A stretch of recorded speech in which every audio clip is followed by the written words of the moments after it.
Have you ever spent your entire life raising someone only for that very person to cast you out as if you never existed?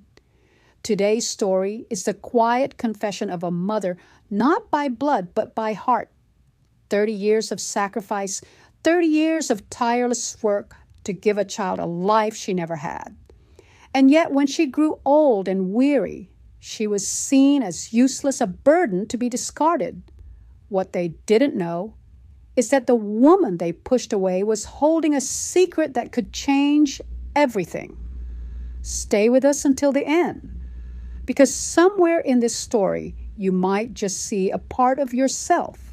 An autumn afternoon settled over Savannah in a dim golden light, seeping through the dusty sheer curtains of a small apartment at the end of Whitaker Street.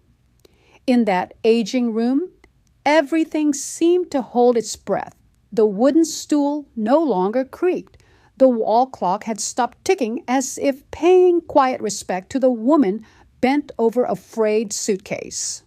Margaret, 58, thin-framed, her silver-streaked hair tied neatly at the nape.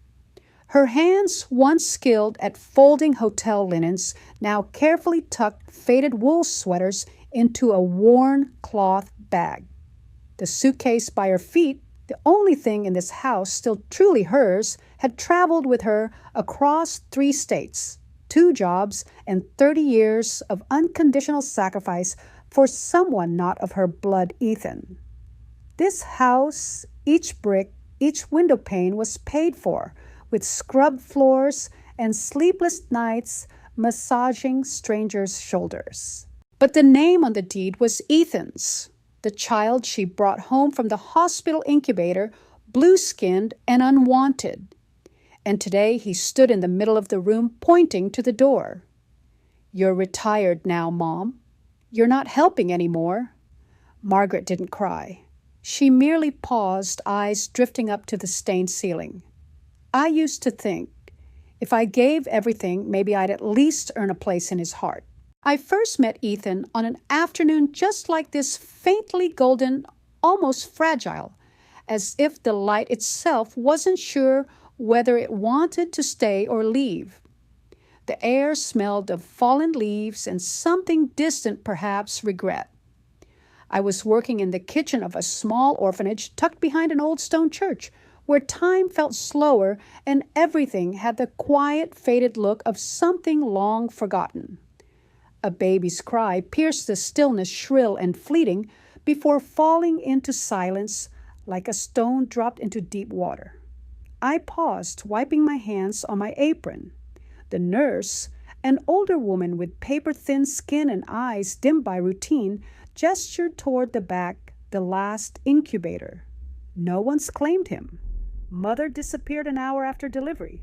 No papers, no name. I didn't know what made me walk down that narrow hallway.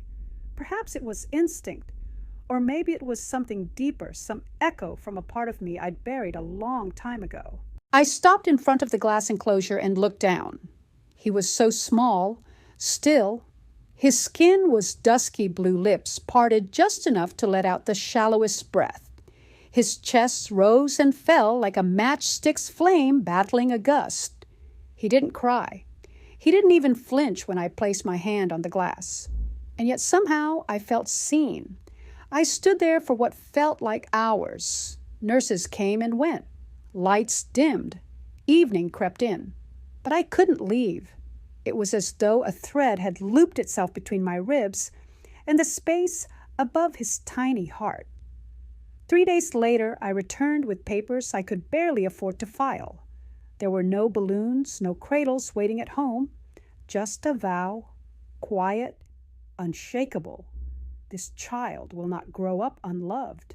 I named him Ethan. It means steadfast, and I meant it. From that moment on, my world tilted on its axis. Every choice, every breath revolved around him. I let go of the life I had imagined for myself, the wedding dress that never got worn, the man who left when he found out I couldn't bear children. I didn't chase after him. Some things I thought weren't meant to be. But Ethan, he was. I juggled 3 jobs just to keep us afloat. Mornings, I scrubbed toilets and folded towels in a chain hotel. Evenings, I washed dishes in the kitchen of an Italian restaurant where the smell of garlic clung to my skin like memory. At night, I embroidered names onto pillowcases and monograms onto handkerchiefs under the yellow light of a borrowed lamp. I rarely slept more than 4 hours, and when I did, my dreams were always the same. Ethan, older, stronger, running toward me with a school bag swinging behind him, calling Mama with a smile so wide it hurt to wake up. Reality, though, had its own rhythm. He was frail in those early months, his heart uncertain, his lungs weaker than most. I learned to recognize the change in his breathing, the shift in temperature before a fever broke. I became fluent in his silences. There were nights I wrapped him in 3 layers of blankets, strapped him to my chest, and rode my second-hand scooter through foggy streets at 3 a.m., praying the clinic's lights were still on. I remember once kneeling on a tiled floor, pleading with a doctor who looked more tired than me. Please don't turn us away. I'll pay next week. I swear. I sold the only keepsake my mother left me, a silver ring worn smooth with time to buy his heart medication. I didn't think twice. He grew up in the shadows of scarcity. We boiled vegetables until the broth was thin but warm. His shoes came from donation boxes, but I cleaned them until they looked new. He never saw the coupons. I clipped the bills. I deferred the nights I skipped dinner so he could have more.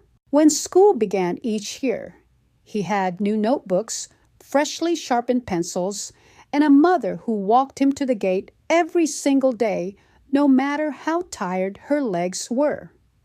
I never told him how many times I sat beside his bed in the dark, crying silently when his seizures left him limp and gasping. I never told him I once fainted in the hotel laundry room, my fingers blistered from too much bleach, my back screaming from hours of bending, but I still managed to finish sewing his school uniform before sunrise. All I wanted was to protect him from the hunger I once knew, from the loneliness that had gnawed through my own childhood. I wanted him to live in a world where birthdays came with candles, where report cards were celebrated, where love wasn't something you had to earn through pain. I thought if I just gave him everything, if I disappeared behind my labor, behind my sacrifices, he'd see me. He'd understand. But I was wrong. So very wrong. I had just set my suitcase by the door when Ethan walked in. The scent of his office cologne still clung to his shirt, clean corporate and faintly bitter mingling with the sharp trace of a long, tiring day. He didn't look at me, didn't ask why my hands were trembling or why the suitcase I dragged from the bedroom seemed heavier than it had any right to be.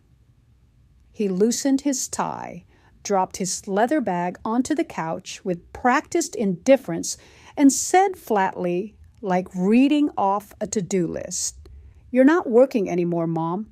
I think it's time we made some space. This place is getting a little tight." I stood still. My fingers clutched the worn leather handle of my suitcase like a lifeline. The room seemed to shrink. The late afternoon sun bled weakly through the blinds, striping the walls in gold and gray as if the light itself was embarrassed to witness what was unfolding. For a moment, I didn't move, didn't breathe. In some corner of my heart, I had carried a picture that aging meant your child would bring you a blanket, a cup of tea, ask about your knees, or if you'd eaten enough. But Ethan didn't see me that way anymore. Maybe he never had. He looked at me now like a figure on a spreadsheet, a cost, a liability, something once necessary, but now obsolete. I had spent my life building a world for him, brick by invisible brick. I worked, saved, invested, scrimped. I gave him a stable roof, paid for his degree, watched him marry a woman who never once smiled with her eyes. I never asked for gratitude. Only a little space in the world I had helped him reach. But after I retired, after my name no longer showed up on bank transfers, something changed. I had not stopped being a mother. But to Ethan and Nicole, I had stopped being useful. Nicole never tried to hide it. One afternoon, she sat across from me at the kitchen table, her hands folded over a magazine on Scandinavian minimalism. Her voice was gentle, measured, precise, as if delivering a diagnosis. Caring for the elderly requires training, she said, not looking up. You were a housekeeper. Do you really think that qualifies you? I wanted to laugh or cry. I did neither. I just watched the way the light bounced off her manicured nails. I used to scrub toilets so Ethan could go to private school, I thought. And now I wasn't qualified to live in the house I paid for. A week later, her mother, Susan, visited. She had the smile of a socialite and the eyes of someone who'd practiced sympathy in a mirror. She placed a hand on my arm like it was charity. We're looking into hiring a professional caretaker, she said sweetly. Of course, if you'd like to contribute financially, that'd be helpful. I smiled. Not a real smile. Just the hollow, resigned kind, the one you wear when you finally understand that you're no longer a person in someone's story, just a budget line in the footnotes. I was not Mom. I was a mobile wallet, a life raft they had clung to in stormy weather, but now that the skies had cleared, they were looking for ways to throw me back into the sea. The next morning, Ethan stood by the kitchen counter scrolling through his phone. His voice was casual, too casual. Plenty of people work into their 70s, Mom. You're not sick. You're just retired. Maybe it's time you figured things out on your own. He sipped his coffee unfazed. I looked at him, this man I had once fed with trembling hands, this boy I had shielded from every cold wind, and I realized something bone deep. He had no memory of the sacrifices. Not truly. He remembered the comforts, not the cost. I didn't argue. What would be the point? Even the clock on the living room wall seemed to have surrendered. It no longer ticked. Perhaps it too had grown tired of marking the time for a mother no one noticed anymore. So I stood there in the stillness of my own erasure and understood I was no longer part of this household. I was no longer needed, not even as an afterthought, only as an absence. I never told Ethan about Mrs. Catherine Moreau. She came into my life not like a savior, but like a quiet pause between two chapters of hardship. I met her during a housekeeping interview at an old estate perched on Forsyth Hill, where every window pane still held the breath of history and the light streamed through in soft, reverent beams. The house smelled of lemon oil and old paper. Outside, ivy crawled across the stone facade like green lace.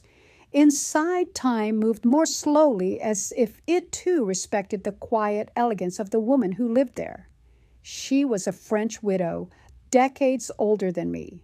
No husband, no children, just a grand piano and shelves lined with books, many of them in languages I couldn't read.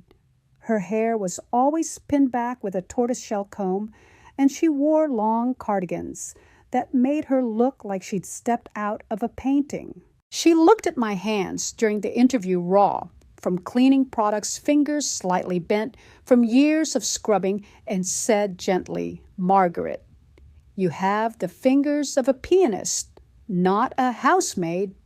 I gave her the usual smile, small, polite, cautious, the kind that fits easily on the face of someone used to being invisible. But she didn't treat me like staff. That day, she poured us both cups of mint tea in porcelain so thin I was afraid to hold it.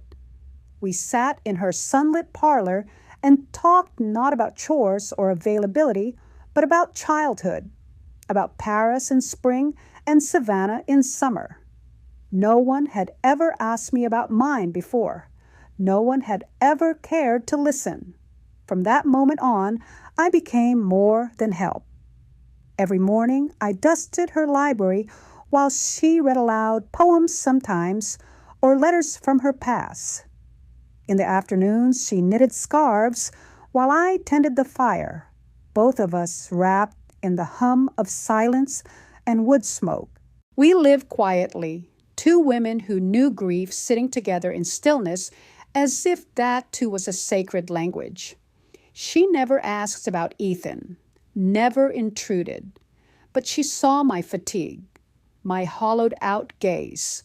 Once, when I nodded off at the dining table after a particularly long week, she whispered to the gardener, "Let her sleep. Today, let her rest." Catherine was the first person in years who looked at me and saw a name, not a title, not a duty, not a paycheck. In her final months, I cared for her like a sister, held her hand when it trembled, wiped her lips gently when she could no longer hold her teacup. I brushed her hair, turned pages for her when she grew too tired. Sometimes she would murmur things in French fragments of memory, lullabies perhaps. I didn't understand the words, but I understood the kindness in her voice, the way her eyes softened when they met mine. When she passed, it was quiet. No gasping, no drama. Just a sigh like the settling of old fabric. I sat in her reading room for hours after. No tears, only silence.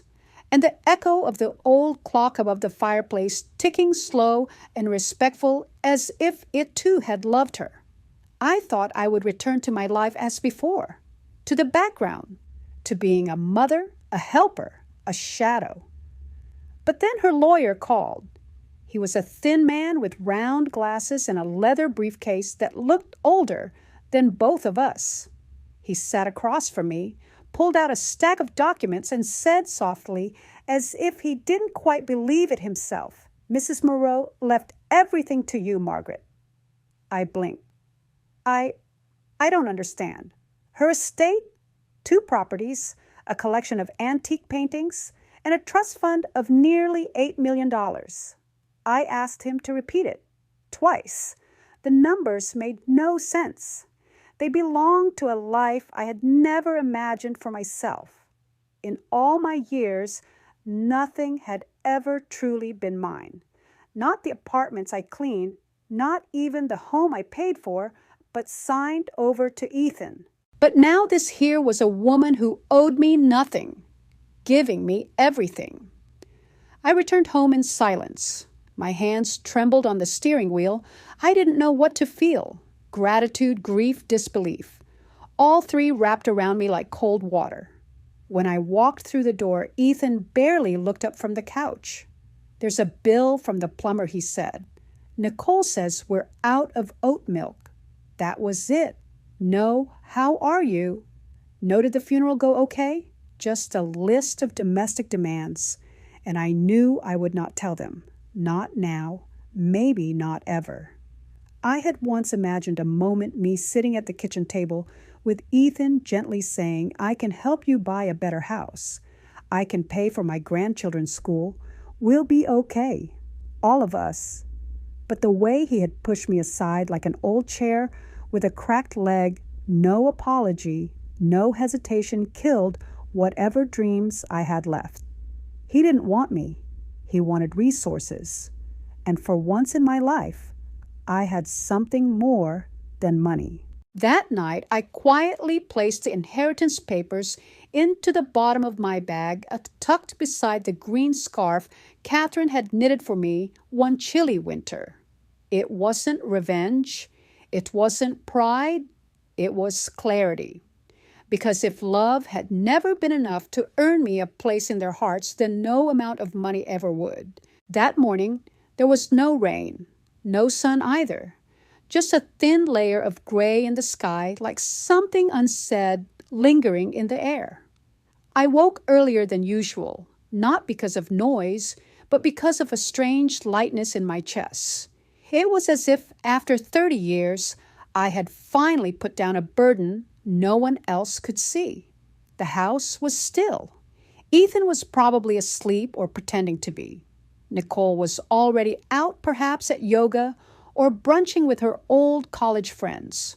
No one noticed today was the day I would leave, but no one needed to. Indifference, I've learned, is often the kindest permission to walk away. I folded the last scarf into my suitcase, a green one Catherine knitted for me in her final winter. The fabric had faded, the scent of lavender long gone. I didn't pack it because it was useful, but because I needed something that reminded me someone once saw me as a person, not a burden. As I wheeled my suitcase through the hallway, the soft rumble of its wheels was the only farewell I would get. Even the grandfather clock in the corner had stopped ticking, like it no longer bothered to mark the time for someone nobody waited on. At the threshold, the wooden handrail was cool beneath my fingers. Susan called out from the back garden, her voice sweet and sour like everything she ever said, "Margaret, if you're ever in need, I know a very good care facility nearby. Don't hesitate to reach out." I turned and gave her a single nod. Not a yes, not a no. Just a period to end a sentence that had gone on too long. Nicole opened the door for me, expression unreadable. "Safe travels," she said, eyes already back on her phone. She didn't say Mom. She didn't hug me. Ethan stood at the top of the stairs, leaning against the banister, phone in hand. I stopped, looked at him. "You're not going to ask where I'm headed?" He shrugged, not meeting my eyes. "Go wherever you want. Just take care of yourself." I smiled, not out of warmth, but because there was nothing left to hold on to. No tears, no slamming doors, just a woman thin and worn, pulling an old suitcase away from the home she built brick by brick. A quiet ending to a long, invisible war. I walked to the corner of the street. The taxi I had booked the night before was already waiting. The driver stepped out, opened the trunk, and helped with my bag. "Where to, ma'am?" he asked gently. I looked out at the pale sky beyond the windshield. "To a place," I said, "where I no longer have to prove I'm worth keeping."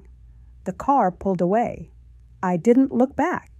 Not because I was strong, no, but because I knew if I turned around, I might remember every dinner, every laugh, every little boy's hug, and I might forgive, stay, hurt again. I once believed Ethan would understand someday. That love couldn't be measured in paychecks or chores, but in the nights I held him close when he was fevered, in the years I lived without so he could live with everything. But now I know some children aren't born to love back, and some mothers must leave before they can finally live. I arrived in Vermont on a windless afternoon. The town was quiet, like something out of a painting slate, rooftops, chimney smoke drifting through the evergreens, and a lake so still it didn't reflect the past, only the present. The house Catherine left me sat behind a white picket fence wrapped in wisteria vines. Inside, the sunlight fell evenly across each room, gentle and honest, like an embrace that didn't need explanation. I stepped inside, set down my suitcase on the wooden floor, and no one asked, "Who are you?"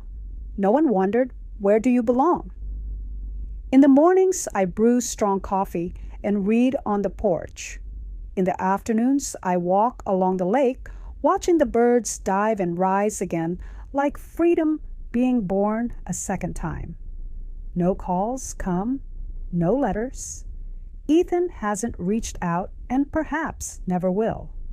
But now that no longer feels like a loss, just a chapter that has closed. A neighbor once asked me, "Don't you get lonely living all by yourself?" I smiled, eyes turning to the sky bathed in sunset. "No, I used to feel alone while surrounded by family. Now, I live alone, but I no longer feel unseen. I've stopped waiting for someone to turn around because, in the end, the one I needed to return to was always me.